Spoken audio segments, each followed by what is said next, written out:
Il a plu au Premier ministre, chef du gouvernement, de nous accorder une audience aujourd'hui avec toute la délégation qui m'a accompagné. Il y a notamment notre organe technique, la Fédération congolaise de football. Il y a le comité olympique. Il y a le secrétaire général de notre ministère, ainsi que d'autres grandes personnalités, notamment le collègue ministre d'État, ministre du Budget, ainsi que Madame la vice-ministre des Finances. Tout a tourné autour de la préparation de notre équipe nationale quant au match de barrage, comptant pour la qualification Qatar 2022.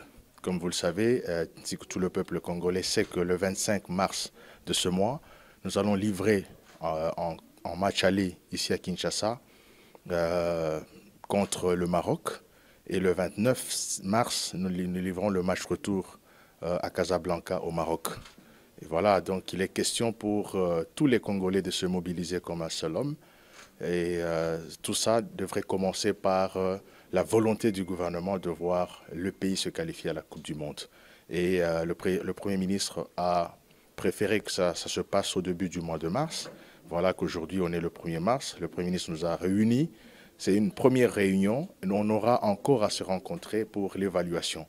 Nous avons discuté de tout, ce qui concerne la préparation, la mobilisation, ainsi que la mise en place de tous les moyens pour que notre équipe nationale ne se plaigne de rien, pour que nos athlètes soient psychologiquement très bien préparés et que nous livrions ce match et avoir notre qualification et aller à la Coupe du Monde 48 ans après. Ben, écoutez, le message est clair. Le gouvernement de la République démocratique du Congo a mis tous les moyens en place. Le chef de l'État lui-même a pris tout en charge. Et pendant que je vous parle, pour ce qui concerne l'organisation, il n'y a rien qui manque.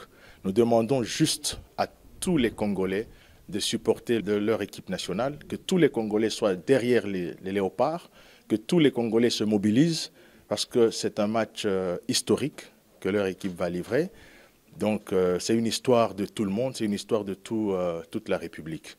C'est vraiment historique, 48 ans après, que nous voyons notre équipe nationale à la Coupe du Monde Qatar 2022.